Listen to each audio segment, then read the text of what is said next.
अस्सलाम वालेकुम स्टूडेंट्स। आज हमारा टॉपिक है कॉम्प्लेक्स आयन फॉर्मेशन। हमने देखना है कि कॉम्प्लेक्स आयन होता क्या है और वो कैसे बनता है। Complex ion is an ion in which central metal is bonded to a number of surrounding electron donating species. तो यहाँ पे जो सेंट्रल मेटल है वो मैं ले लेती हूँ मैग्नीशियम का आयन ले लेती हूँ, ठीक है। वो बॉन्डेड होता है number of surrounding electron donating species. जैसे मैं इलेक्ट्रॉन डोनेटिंग स्पीशीज़ यहाँ पे ले लेती हूँ, वाटर ले लेती हूँ, वाटर OH2 H2O, ठीक है। वाटर के पास 2 लॉन पेयर्स होते हैं, तो वो अपना एक लॉन पेयर जो है वो इसके साथ क्या बनाता है, कोऑर्डिनेट कोवलेंट बॉन्ड बनाता है, ठीक है। तो हम मज़ीद आगे देखते हैं। तो सबसे पहले हमें देखना है जो सेंट्रल मेटल आयन है वो क्या है। तो स्टूडेंट्स, जो सेंट्रल मेटल आयन है वो लेविस एसिड के तौर पे काम करता है। किसके तौर पे काम करेगा? लेविस एसिड के तौर पे। और लेविस एसिड कौन से होते हैं? जो कि इलेक्ट्रॉन डेफिशिएंट स्पीशीज़ होती हैं, जिनके पास इलेक्ट्रॉन्स की कमी होती है। इलेक्ट्रॉन डेफिशिएंट स्पीशीज, ठीक है। सेंट्रल मेटल आयन हो गया, ये क्या है? लेविस एसिड है, जो कि बॉन्ड होता है, बॉन्ड बनाया होता है number of surrounding electron donating species. अब ये जो इलेक्ट्रॉन डोनेटिंग स्पीशीज हैं इनको लिगेंड्स भी बोलते हैं, और ये इलेक्ट्रॉन रिच स्पीशीज होती हैं। इलेक्ट्रॉन डोनेटिंग स्पीशीज जो हैं वो इलेक्ट्रॉन रिच स्पीशीज होती हैं, और इनको लेविस बेसिस भी बोला जाता है, ठीक है। यानी कि ये वाले जो हैं ये इलेक्ट्रॉन को एक्सेप्ट करते हैं, और ये जो हैं ये इलेक्ट्रॉन्स को डोनेट करते हैं। चलिए जी, हम एक साल्ट लेते हैं, मैग्नीशियम सल्फेट MgSO4। तो ये कौन कौन से आयन में डिज़ोल्व होता है, कन्वर्ट होता है Mg+2 में और सल्फेट आयन में, ठीक है। ये जो मैग्नीशियम आयन है ये लेविस एसिड है। अब इसको सराउंड करेंगे number of electron donating species, ligand surround करेंगे। उसमें से पहला लिगेंड जो है वो हम एग्जांपल के तौर पे वाटर ले लेते हैं। तो अब यहाँ पे भी इसको वाटर जो है अपना लॉन पेयर जो है वो डोनेट करेगा। यहाँ पे भी एक वाटर है,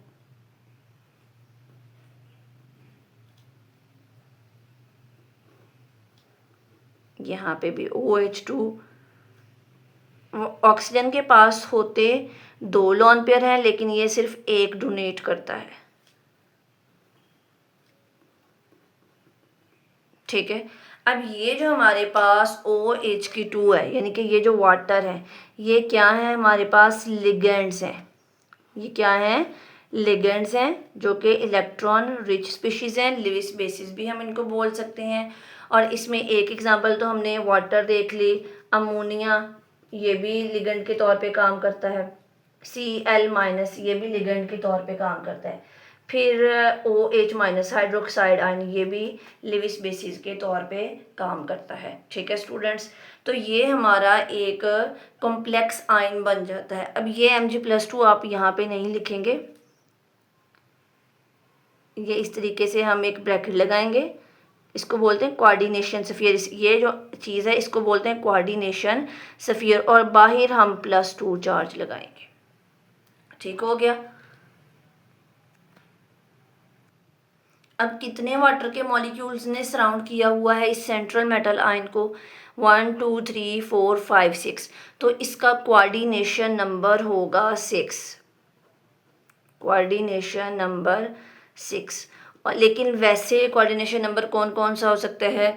2 भी हो सकता है, 4 भी हो सकता है, और 6 भी हो सकता है। ये डिपेंड करता है कि हमारा जो आयन है वो किस तरीके का है।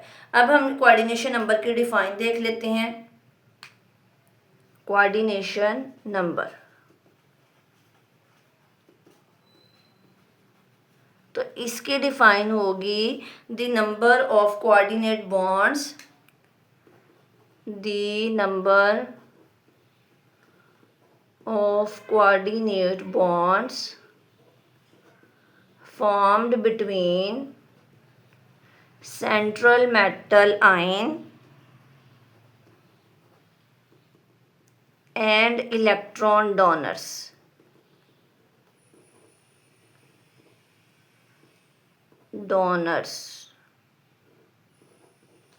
Is called coordination number. ठीक है, तो अब हम इस डिफाइन को समझ लेते हैं। अब देखें जी, कोऑर्डिनेट बॉन्ड जो है वो कहता है सेंट्रल मेटल आयन के दरमियान और इलेक्ट्रॉन डोनर्स आयन के दरमियान में जितने बनते हैं उतने कोऑर्डिनेशन नंबर होता है। अब इलेक्ट्रॉन डोनर्स कौन से हैं, ये वाले, ठीक है, और सेंट्रल मेटल आयन ये वाला। इनके दरमियान में कितने कोऑर्डिनेट बॉन्ड बने हुए हैं, 1 2 3 4 5 और 6, तो उसका कोऑर्डिनेशन नंबर भी कितना है, 6 कोऑर्डिनेशन नंबर है। अब बात ये है कि कोऑर्डिनेट बॉन्ड क्या है। कोऑर्डिनेट कोवलेंट बॉन्ड, तो स्टूडेंट्स आपने बॉन्ड के टाइप्स पढ़ी हुई हैं, ionic bond, covalent bond, coordinate covalent bond, metallic bond. तो कोऑर्डिनेट कोवलेंट बॉन्ड ऐसा बॉन्ड होता है जिसमें एक ही एटम जो है वो इलेक्ट्रॉन पेयर्स को डोनेट करता है, म्यूचुअल शेयरिंग नहीं होती, देने वाला सिर्फ एक होता है। Is a bond in which electron pair, वो इलेक्ट्रॉन पेयर लॉन पेयर है, electron pair is donated by one atom only, और वो वन एटम ओनली कौन सा है, लिगेंड, ठीक है, लिगेंड ही इलेक्ट्रॉन पेयर डोनेट कर रहे हैं, ये भी लिगेंड, ये भी लिगेंड, ये भी लिगेंड, एक ही इलेक्ट्रॉन लिगेंड जो है, एक ही एटम जो है वो इलेक्ट्रॉन पेयर्स को डोनेट कर रहा है। तो स्टूडेंट्स हम चैप्टर पढ़ रहे हैं ग्रुप 2 एलिमेंट्स। तो ग्रुप 2 के जो आयंस होंगे वो कम्प्लेक्स आयन बनाएंगे। अब ग्रुप 2 के आयंस कौन कौन से होते हैं, बेरिलियम, मैग्नीशियम, कैल्शियम, स्ट्रोंटियम और बेरियम। तो इनकी मेटल आयंस की कॉम्प्लेक्स आयन बनाने की जो एबिलिटी है वो 2 फैक्टर्स पर डिपेंड करती है, एक होता है साइज और दूसरा होगा चार्ज। तो ये डिपेंड करता है साइज पे और चार्ज पे, 2 फैक्टर्स हैं, ठीक है। तो स्टूडेंट्स अब देखें, सबसे पहले आता है ग्रुप 2 में बेरिलियम, फिर आएगा मैग्नीशियम, फिर कैल्शियम, फिर स्ट्रोंटियम और फिर बेरियम। अब जो बेरिलियम है उसके ऊपर भी चार्ज +2 है, मैग्नीशियम के ऊपर भी चार्ज +2 है, कैल्शियम के ऊपर भी +2 है, स्ट्रोंटियम के ऊपर भी +2 है और बेरियम के ऊपर भी +2 चार्ज है, ठीक है। चार्ज तो सब पे सेम आ रहा है, फिर उसने क्यों बोला हुआ है कि चार्ज पे डिपेंड करता है। तो स्टूडेंट्स जब हम टॉप टू बॉटम मूव करते हैं तो जो मेटल है इनका साइज जो है वो इंक्रीज होता है, ठीक है। एटम का साइज इंक्रीज हुआ तो इसका मतलब है आयन का साइज भी इंक्रीज होगा। तो इसका आयन जो है वो छोटा है, छोटे से आयन के अंदर, छोटे से एरिया के अंदर +2 चार्ज कंसेंट्रेटेड है, फिर इसका साइज बड़ा हो गया, अब बड़े के अंदर +2 है, फिर और बड़ा हो गया, अब उससे भी ज़्यादा लार्ज एरिया और उसके अंदर +2 आयन चार्ज कंसेंट्रेटेड है, फिर और भी बड़ा हो गया, और बेरियम तो सबसे बड़ा आयन है इन सब में से, ठीक है। तो इस बड़े से आयन के अंदर जो चार्ज है वो इनके लिहाज से फिर +2 कम है, ठीक है। तो charge to high charge to size ratio होता है, जिसकी वजह से अब ये जो बेरिलियम है ना, ये पानी को अपनी तरफ अट्रैक्ट ज़्यादा करता है, लिगेंड्स को अट्रैक्ट ज़्यादा करता है, अट्रैक्ट लिगेंड्स मोर। क्यों, क्योंकि इसका साइज़ छोटा है, और जो साइज़ छोटा है उसके अंदर +2 चार्ज जो है वो कंसनट्रेट हुआ होता है। लेकिन बच्चों इसका कोऑर्डिनेशन नंबर जो होता है वो सिर्फ 4 होता है। वो 4 क्यों होता है, यानी कि सिर्फ 4 वाटर के मॉलिक्यूल जो हैं वो इसको सराउंड करते हैं। ऐसा क्यों है स्टूडेंट्स, तो हम देख लेते हैं। अब बेरिलियम का साइज़ है छोटा, अभी यहाँ पे चार्ज नहीं लिखेंगे, बेरिलियम का साइज़ है छोटा, तो उसको सिर्फ 4 पानी के मॉलिक्यूल जो हैं वो सराउंड करेंगे, क्योंकि ज़्यादा वाटर अट्रैक्ट तो करता ही है पानी के मॉलिक्यूल्स को अपनी तरफ, लेकिन जो सिर्फ 4 पानी के मॉलिक्यूल्स हैं ना वही इसके आयन के साइज़, जो आयन का साइज़ है उससे उसके गिर्द सराउंड कर सकते हैं, उसके गिर्द जो है वो आ सकते हैं, ज़्यादा पानी के मॉलिक्यूल्स नहीं आ सकते। इस वजह से जो बेरिलियम है उसका कोऑर्डिनेशन नंबर सिर्फ कितना होगा, 4 होगा। Coordination number is equal to 4। ठीक है, तो मैग्नीशियम, कैल्शियम, स्ट्रोंटियम और बेरियम, ये इनका जो साइज़ है वो बड़ा है और पानी के 6 मॉलिक्यूल जो है इनके सेंट्रल मेटल आयन को सराउंड कर सकते हैं, इसलिए इनका कोऑर्डिनेशन नंबर कितना होगा, 6 होगा।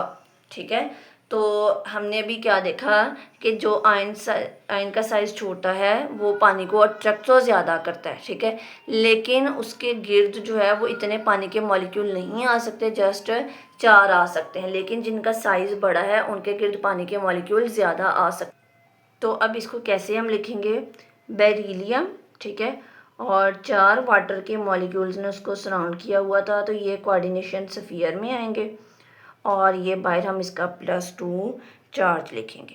मैग्नीशियम के केस में क्या था, मैग्नीशियम उसको 6 वाटर के मॉलिक्यूल्स ने सराउंड किया हुआ था, वो एक हेक्साहाइड्रेट कॉम्प्लेक्स है और यहाँ पे हम बाहर लिखेंगे +2।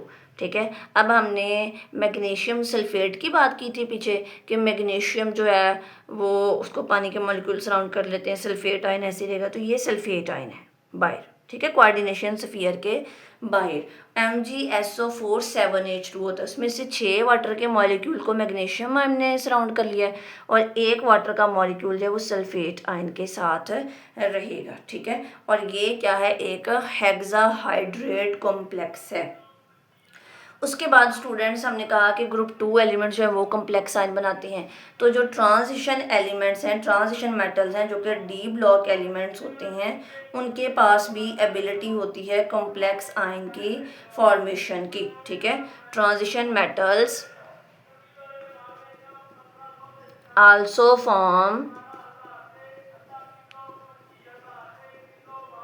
Form complexes. वो कॉम्प्लेक्स क्यों बनाते हैं, due to available D orbitals. ठीक है, डी ऑर्बिटल्स की वजह से वो बनाते हैं कम्प्लेक्स आयन। तो स्टूडेंट्स ट्रांजिशन मेटल है एक कॉपर के कॉम्प्लेक्स अगर हम देखते हैं कि वो कैसे बनाता है, क्यों अवेलेबल डी ऑर्बिटल्स यहाँ पे लिखा गया है, तो बच्चों जो कॉपर है उसका एटॉमिक नंबर होता है 29। उसकी अगर हम इलेक्ट्रॉनिक कॉन्फ़िगरेशन करें तो आर्गन, ठीक है, 18 इसका एटॉमिक नंबर होता है आर्गन का, 3d10 और 4s1, 18 और 10 28 और 1 29। ठीक है, अब ये कॉपर एटम है, लेकिन जब ये आयन बनता है, आयन कब बनेगा, जब ये 2 इलेक्ट्रॉन लूज़ करेगा, तो इसकी इलेक्ट्रॉनिक कॉन्फ़िगरेशन होगी आर्गन, एक इलेक्ट्रॉन ये लूज़ हो जाता है, एक यहाँ से चला जाता है, 3d9। ठीक है, तो अब जो कॉपर का आयन है उसके पास अवेलेबल ऑर्बिटल्स हैं, एम्प्टी ऑर्बिटल्स होते हैं जो कि लिगेंड्स के लोन पेयर को एक्सेप्ट कर सकते हैं, तो इसलिए लिखा हुआ है कि ट्रांजिशन मेटल जो हैं वो कॉम्प्लेक्स आयन बनाते हैं due to available D orbitals. अब हम चिलेशन ऑफ EDTA देखेंगे, चिलेशन ऑफ EDTA। तो स्टूडेंट्स ये EDTA क्या है, ई से बनता है इथाइलिन, डाइअमाइन टेट्रा, डी से डाइअमाइन टेट्रा एसिटिक एसिड। ठीक है, इसकी अब हमने चिलेशन देखनी है, ये पॉलीडेंटेट लिगेंड है।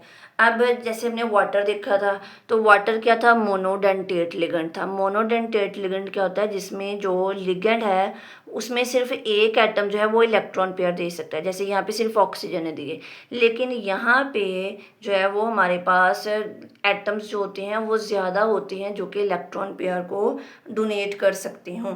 ठीक है, अब मैं इसका अगर आपको फार्मूला बताऊँ ना, तो इथाइलिन डाइअमाइन CH2, ठीक है, अब डाइअमाइन NH2 और NH2। अब आपने करना क्या है, ये पूरा फार्मूला बनाने के लिए आप क्या करेंगे, आप एक हाइड्रोजन रिमूव करेंगे, उसकी जगह लगाएंगे COOH। ठीक है, और फिर ये वाला हाइड्रोजन भी रिमूव किया, इसकी जगह भी आ गया C डबल बॉन्ड O और OH। यहाँ पे भी इसी तरह एक हाइड्रोजन रिमूव करेंगे तो C डबल बॉन्ड OOH आ जाएगा। फिर ये वाला हाइड्रोजन भी रिमूव करेंगे तो C double bond O OH आ जाएगा, ठीक है। अब जब ये पानी में डिज़ोल्व होता है तो ये अपने जो हाइड्रोजन है वो उनको रिमूव करता है, प्रोटॉन्स हैं उनको रिमूव कर देता है। तो फिर हमारे पास क्या बन जाएगा, CH2CH2N, ये इसके डी प्रोटोनेटेड फॉर्म है, O-, C double bond O, O-, यहाँ पे भी C डबल बॉन्ड O, और यहाँ पे भी C डबल बॉन्ड O, ठीक है। अब जब कैल्शियम सेंट्रल मेटल आयन आएगा तो उसको ये सराउंड करेंगे। जैसे अब हम देख लेते हैं Ca+2, ठीक है। अब यहाँ पे ये जो ऑक्सीजन है ये भी लॉन पेयर उसको देगा कैल्शियम को, तो ये बनेगा CH2। तो हम ऐसे करते हैं, इसको यहाँ पे रहने देते हैं और यहाँ पे ही हम कर लेते हैं Ca+2, ठीक है। अब यहाँ से इसको ऑक्सीजन भी, इसको मैं कलरफुल से करती हूँ, यहाँ से इसको ऑक्सीजन भी लॉन पेयर देगा, यहाँ से ये वाला भी ऑक्सीजन लॉन पेयर देगा, यहाँ से ये वाला भी ऑक्सीजन लॉन पेयर देगा और ये भी देगा। फिर नाइट्रोजन भी लॉन पेयर प्रोवाइड करते हैं, यहाँ पे सॉरी नाइट्रोजन आना था और ये फिर इसके साथ होना था, यहाँ से ये भी इसको लॉन पेयर प्रोवाइड करता है, ठीक है। और ये वाला नाइट्रोजन भी इसको लॉन पेयर प्रोवाइड करता है, जिसकी वजह से एक रिंग टाइप स्ट्रक्चर बन जाता है। अब ये देखें, ये लिगेंड तो एक ही है लेकिन इसमें जो 4 ऑक्सीजन लॉन पेयर फ्राहम कर रहे हैं और 2 नाइट्रोजन कर रहे हैं, यानी कि टोटल जो कोऑर्डिनेट बॉन्ड बनेंगे वो 6 बनेंगे। तो इनका कोऑर्डिनेशन नंबर भी कितना होगा, 6 होगा। इसकी हम डिफाइन कर लेते हैं, व्हेन अ पॉलीडेंटेट लिगेंड, ये पॉलीडेंटेट है क्योंकि इसमें इसके पास एक से ज़्यादा एटम्स हैं जो कि लॉन पेयर प्रोवाइड कर सकते हैं, तो इसको पॉलीडेंटेट लिगेंड कहते हैं। मैंने polydentate ligand is attached to a central metal ion, a ring like structure formed, ठीक है। और उस स्ट्रक्चर को बोलते हैं चीलेट्स, ठीक है स्टूडेंट्स। तो मोनोडेंटेट लिगेंड क्या होता है, जिसमें सिर्फ एक एटम जो है वो लॉन पेयर प्रोवाइड कर सके, जबकि पॉलीडेंटेट लिगेंड क्या होता है जिसमें एक लिगेंड में बहुत सारे एटम्स मौजूद हों जो कि लॉन पेयर प्रोवाइड कर सकते हों। तो अब इसका कॉम्प्लेक्स साइन हम बनाते हैं, हम लिखेंगे कैसे इसको, तो हम इसको लिखेंगे Ca+2 जो हमारा क्या था, सेंट्रल मेटल आयन था, ethylene diamine tetra acetic acid, इसके ऊपर -4 चार्ज था, ये यहाँ पे बनाएगा कैल्शियम, कोऑर्डिनेशन स्फीयर के अंदर ये आएगा और फिर बाहर हम लगाएंगे चार्ज -2 +2 प्लस -4, तो क्या आया, 4 में से 2 निकाले तो -2 आया, ठीक है स्टूडेंट्स। अब कहता है कि ये वाला जो कॉम्प्लेक्स फॉर्मेशन बन गई है, ये जो कॉम्प्लेक्स आयन है ये वाटर सॉफ्टनिंग में यूज़ होता है। बच्चों वाटर सॉफ्टनिंग क्या होता है, जो हमारा हार्ड वाटर होता है, हार्ड वाटर को सॉफ्ट वाटर में कन्वर्ट करने के लिए यूज़ होता है। हार्ड वाटर में 2 तरह के आयन होते हैं। हार्ड वाटर में एक तो कैल्शियम के आयन्स होते हैं Ca+2 और एक होते हैं मैग्नीशियम के Mg+2। ये दोनों आयन्स मेन रीज़न है वाटर हार्डनेस की, ठीक है। तो ये जो आपका EDTA है ये क्या करेगा, इन दोनों आयन्स को रिमूव करवा देगा हार्ड वाटर में से, ठीक है। और इसी तरह ये जो ethylene diamine tetra acetic acid है ये हमारी बॉडी में से जब कैल्शियम आयन की कॉन्सेंट्रेशन बहुत ज़्यादा हो जाती है तो उनको रिमूव कराने में हेल्प करता है। कोई भी टॉक्सिक मेटल आयन्स जो कि हमारी बॉडी के लिए डेंजरस हो, ये इथाइलिन डाइमाइन एसिटिक एसिड उनको रिमूव कराने में हेल्प करता है, यूज़ किया जाता है, ठीक है स्टूडेंट्स। आई होप सो कि आपको लेक्चर की समझ आ गई होगी। ओके जी, अल्लाह हाफिज़।